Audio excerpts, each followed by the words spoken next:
Baik, yang pertama terkait dengan parameter gempa, memang, pada parameter awal, 2 menit 16 detik ini kami menerbitkan kekuatan gempa 7 magnitudo yang kemudian segera direvisi 10 menit kemudian karena diperlukan waktu untuk stabilize hasil parameternya.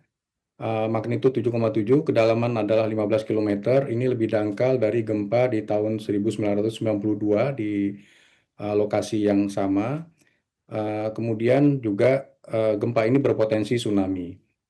Untuk mekanisme sendiri ini adalah gempa bumi dangkal akibat adanya aktivitas sesar naik busur belakang dari Flores.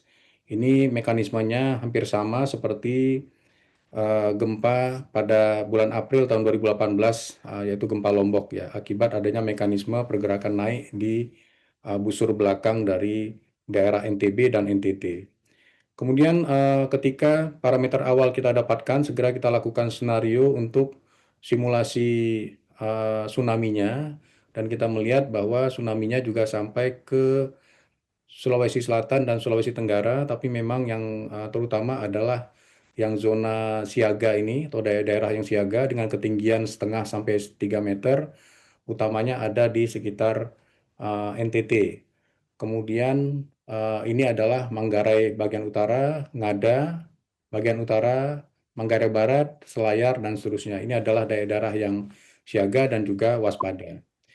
Kemudian, ketika kita mensimulasikan dengan, gelombang tsunami tadi, juga diverifikasi dengan observasi muka laut yang terpasang di, beberapa ratus titik di seluruh Indonesia. Ini beberapa tempat yang warna orange ini adalah yang ketinggian tsunami-nya lebih dari setengah meter, terutama adalah yang pertama yang mencapai 1,6 meter di Pota, Manggarai Timur, dan 1,61 meter di Reo, Manggarai, NTT. Selebihnya yang tertinggi juga 0,94 meter di Maurole, ND. Ini kita verifikasi hasil simulasi tadi untuk mengetahui ketinggian tsunami, kapan datangnya, dan peringatannya juga ini adalah timeline-nya yang kita ikuti dari SNI dan juga ISO yang berlaku di seluruh dunia, bahwa sebelum 3 menit info gempa itu harus segera diterbitkan agar masyarakat dapat melakukan aksi dini di bawah koordinasi dari BNPB, BPBD, Pusdalop yang ada di daerah-daerah tersebut. Kemudian kurang 10 menit kemudian kita menerbitkan peringatan dini kedua, dan pada pukul 7.30, yaitu 2 jam setengah setelah terjadinya gempa, diakhiri peringatan dini tsunami tersebut agar tim SAR, TNI, Polri, dan penyelamatan dapat dilakukan di daerah-daerah yang menimbulkan korban. Ini maaf sedikit bergeser tadi. Ini adalah peta tingkat guncangan yang kita lakukan untuk melihat di daerah mana daerah-daerah yang paling mengalami kondisi guncangan terbesar. Dan ini ada 2 daerah yang terekam, yaitu Stasiun Meteorologi di Ruteng dan juga Langke Rembong di Manggarai. Ini 2 daerah yang memiliki tingkat guncangan tercatat adalah di alatnya yaitu 8 mmi, 8 mmi, tapi ketika kita verifikasi itu sekitar 7 mmi, yaitu di beberapa tempat yang ada di sebelah kiri ya. Kemudian ini adalah kejadian gempa bumi susulan terhitung hingga pukul 14 waktu Indonesia bagian Barat, tercatat 235 aktivitas gempa bumi susulan dengan magnitudo 2,5 hingga 6,2 magnitudo. Utamanya berada di bagian utara dari Pulau Flores. Dan di sebelah kanan kita melihat ada grafik gempa bumi susulan. Ini dari jam ke jam kita amati hingga saat ini belum mengalami peluruhan. Umumnya peluruhan akan terjadi 2 sampai 3 minggu, seperti gempa di Maluku Utara yang baru-baru ini terjadi. Jadi diperlukan waktu hingga gempa-gempa susulan ini akan luruh setelah 2 atau 3 minggu. Ini adalah sejarah gempa di daerah Flores. Kita dapat melihat akibat dari sesar belakang tadi. Ini ada di tahun 1992 dengan 7,8 magnitudo, tapi kedalamannya ini sekitar 28 kilometer. Jadi yang terjadi sekarang 15 kilometer ini lebih dangkal dari gempa di tahun 92. Dan juga pada saat itu terjadi tsunami. Ya. Kemudian ini saya skip. Nah, ini adalah peralatan deteksi gempa bumi dan tsunami. Kita memiliki sekitar 2.000 alat pemantau di seluruh Indonesia. 553 diantaranya digunakan untuk menentukan titik pusat terjadinya gempa dan juga magnitud dan kedalamannya.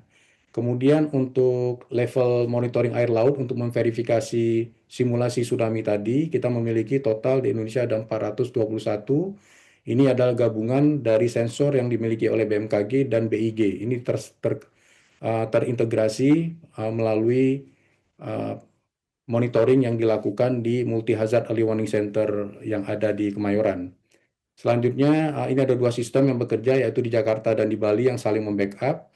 Dan rencananya bahwa besok kami akan mengadakan survei, mohon dukungan dari Bapak Ibu pimpinan Forkopimda yang ada di kabupaten-kabupaten yang ada di sini, yaitu di Ngada, Nagakeo, kemudian di Labuan Bajo, dan Selayar. Ini kami akan melakukan beberapa survei. Survei yang dilakukan bertujuan untuk mengetahui bagaimana mekanisme gempa, ya, makroseismiknya, mikroseismik, kemudian kita mengetahui jenis tanahnya, amplifikasinya, hingga kemudian kita memberikan rekomendasi segera kepada Pemda ketika akan dilakukan pembangunan kembali maupun akan meretrofit atau memperbaiki bangunan-bangunan yang telah rusak. Jadi info-info tersebut akan kami sampaikan segera kepada pemerintah daerah dan Kementerian Pekerjaan Umum. Nah, kemudian untuk melaksanakan survei tadi kita didukung, kebetulan ada dari 191 UPT atau kantor BMKG di Indonesia, yang terbanyak adalah di Provinsi NTT, ada 14 titik, dan ini adalah beberapa titik yang ada di Flores. Nanti pos maupun kantor-kantor BMKG ini akan mensupport pelaksanaan survei yang ada di lapangan dan sekaligus juga mendampingi pemerintah daerah dan TNI Polri, Basarnas untuk dapat melakukan tindakan-tindakan mitigasi selama tanggap darurat dan juga setelahnya ketika dilakukan pembangunan kembali atau rekon. Ini adalah peralatan-peralatan survei yang kami lakukan. Nanti hasilnya segera kami laporkan juga ke BNPB, akan kami sampaikan sebagai koordinator dari penanganan bencana di Indonesia. Ini survei tsunami juga dilakukan.